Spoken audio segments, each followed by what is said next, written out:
fait. Voilà, donc Info Matin, c'est parti et nous démarrons avec les informations.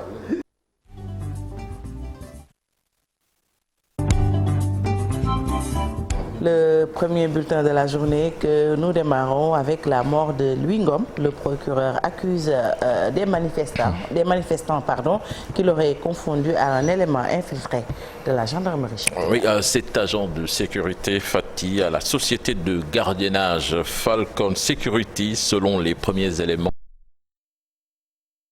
Le jour même du drame, selon le communiqué du procureur de la République, il avait quitté son poste de travail pour aller au chevet de son épouse domiciliée à Yoff Tongor lorsqu'il a rencontré un groupe de manifestants qu'il a confondu du fait de son accoutrement à un élément infiltré de la gendarmerie.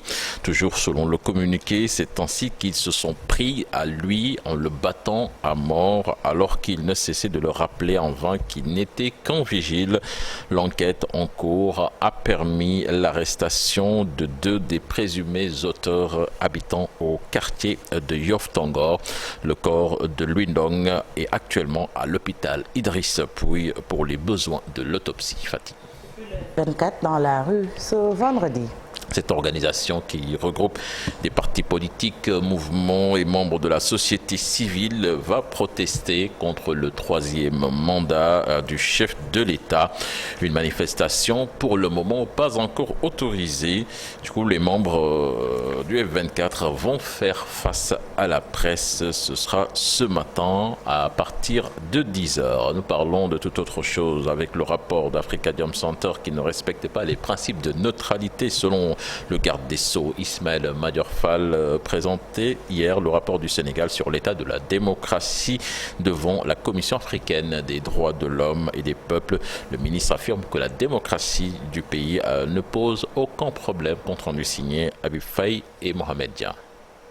Dans son rapport publié mercredi, Africadium Center a relevé des manœuvres antidémocratiques du régime Sall. Quand vous devez élaborer un rapport sur l'état des droits, sur l'état de la démocratie, sur l'état de droit dans un pays, il faut avoir une attitude d'impartialité, d'objectivité, de neutralité. C'est ça qui crédibilise le rapport. Mais si tout le rapport se limite à des prises de position partisanes, à charger le pouvoir, à défendre des leaders de l'opposition, après on peut douter de l'impartialité, de la qualité et de l'objectivité simplement de ce rapport. Des séries d'arrestations sont notées ces derniers jours au Sénégal.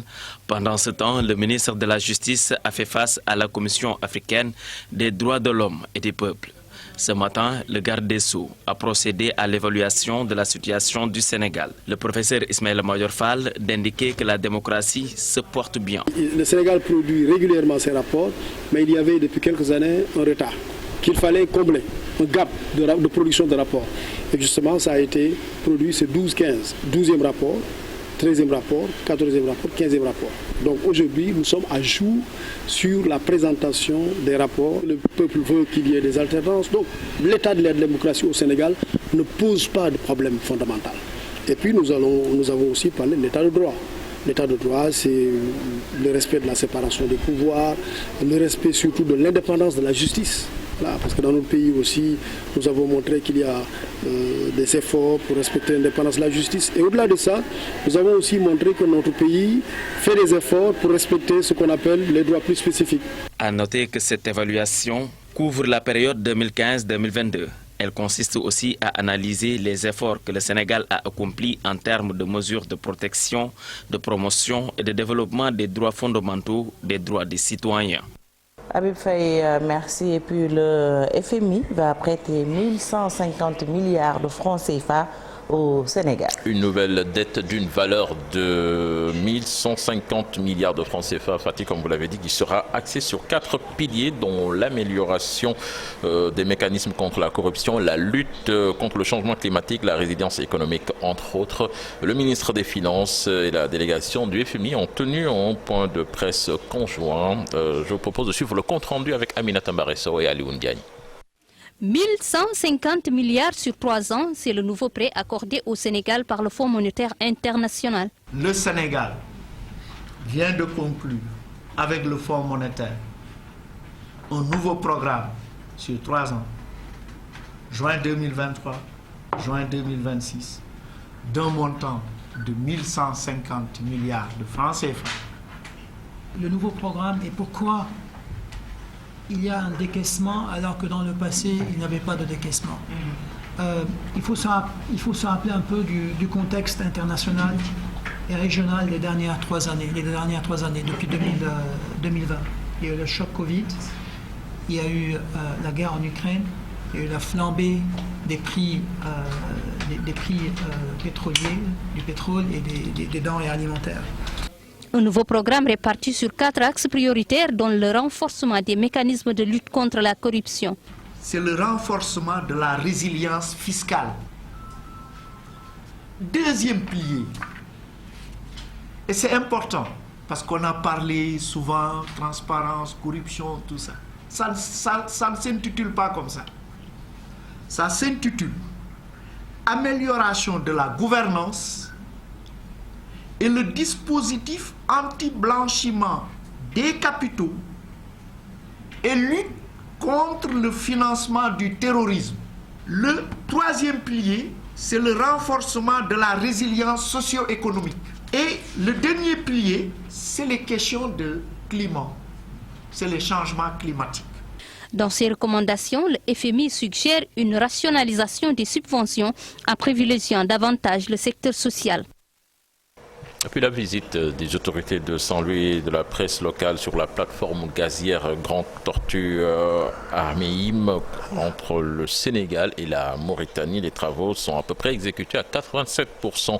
L'équipe de production doit s'installer dans les jours à venir et la production va certainement démarrer avant la fin de l'année. Ousseynou Diop, Habib Seck.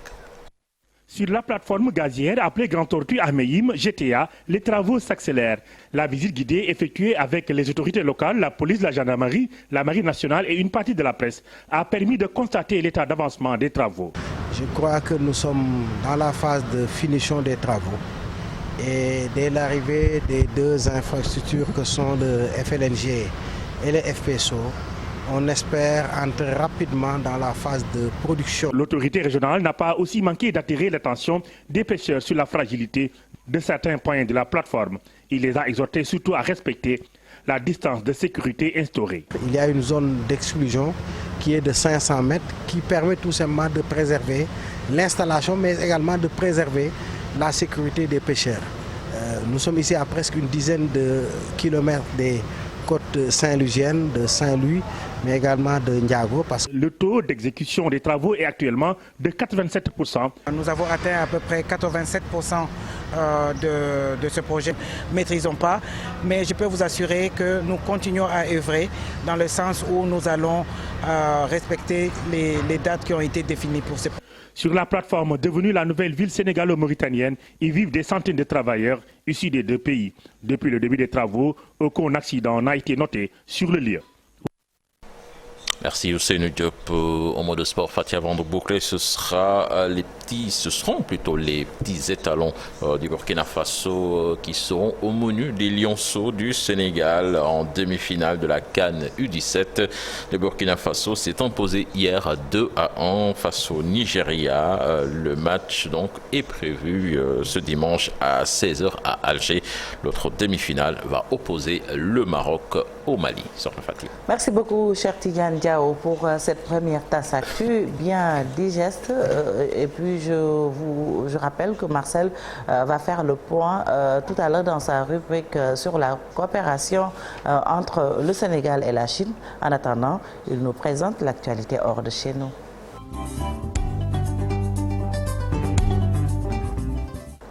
Au Soudan, pas de trêve envisagée, même si un accord a été signé, Marcel. C'est cela, Sokhna Fati, un accord qui a été signé jeudi 11 mai par les belligérants pour permettre l'assistance humanitaire, les négociations se poursuivant pour parvenir à un cessez-le-feu selon des responsables américains. Au terme de 6 jours de négociations, les émissaires de l'armée du général Abdel Fattah al-Burhan et des paramilitaires des forces de soutien rapide du général Mohamed Hamdan Daglo ont signé cette cette déclaration de Jeddah pour la protection des civils au Soudan.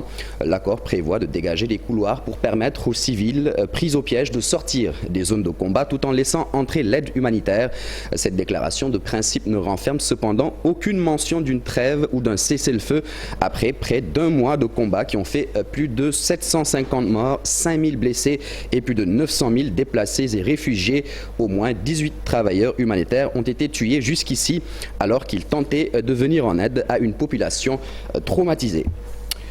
Les tirs croisés de missiles et de roquettes entre la bande de Gaza et Israël ont continué ce jeudi, une escalade de la violence qui a fait 30 morts, dont des enfants. Cette nouvelle flambée de violence, la plus importante entre des mouvements à Gaza et Israël depuis août 2022, a débuté mardi par des frappes israéliennes sur le territoire palestinien visant l'organisation Djihad islamique, considérée comme terroriste par l'État hébreu, l'Union européenne et les États-Unis. L'Union européenne a d'ailleurs appelé à un cessez-le-feu immédiat par une déclaration jeudi du chef de la diplomatie Joseph Borrell. En août 2022, 3 jours d'affrontement entre Israël et le djihad islamique avaient causé la mort de 49 Palestiniens, dont au moins 19 enfants. D'après l'Organisation des Nations Unies, plus d'1 millier de roquettes avaient été tirées de Gaza vers Israël, faisant 3 blessés. Au Canada, l'armée a été envoyée pour aider la province de l'Alberta, dans l'ouest du pays, à lutter contre les incendies qui ont brûlé plus de 410 000 hectares, ce qui fut une situation inédite. 2 jours après avoir déclaré l'état d'urgence, l'Alberta avait officiellement demandé l'aide du gouvernement fédéral lundi. A rappelé que quelques 80 feux étaient toujours actifs jeudi, dont 23 hors de contrôle. Certaines compagnies pétrolières et gazières ont également pu redémarrer leur production interrompue pendant quelques jours, selon le site météorologique Environnement Canada. Les températures vont fortement remonter dans la fin de semaine, notamment dans le centre et le nord. Elles devraient être accompagnées d'orages, des conditions propices au déclenchement de nouveaux feux en raison de la foudre. En France, le parquet national financier a requis un procès devant le tribunal correctionnel pour l'ex-président Nicolas Sarkozy et 12 personnes dans le retentissant dossier des soupçons de financement libyen de sa campagne présidentielle de 2007, selon une source proche du dossier. D'après cette source, le PNF demande à ce que l'ancien chef de l'État français qui conteste les faits soit jugé pour corruption passive, association de malfaiteurs, financement illégal de campagne électorale et recel de détournement de fonds publics libyens. Il revient désormais aux 2 juges d'instruction chargés de ce dossier tentaculaire ouvert depuis avril 2013 d'ordonner ou non un procès devant le tribunal correctionnel et, le cas échéant, de déterminer quelques infractions à retenir. En rappel, parmi les 12 autres personnes pour lesquelles le PNF demande un procès figurent entre autres Claude Guéant, ancien bras droit du de l'ancien chef de l'État français, Éric Woerth, trésorier de la campagne présidentielle de 2007, ou encore Brice Hortefeux, homme de confiance de Nicolas Sarkozy et ancien ministre. Sorna Fati. Merci beaucoup Marcel pour la page internationale. À tout à l'heure également pour le Wolof. Et puis retenez que tout à l'heure, dans Un jour au Sénégal, un jour dans le monde, on va se rappeler le double meurtre de Darou Rahman à Touba, 2 victimes, 2 enfants âgés de 2 et de 4 ans. Ce sera tout à l'heure. Tout de suite, la une des quotidiens du jour présentée par Chérif Dia.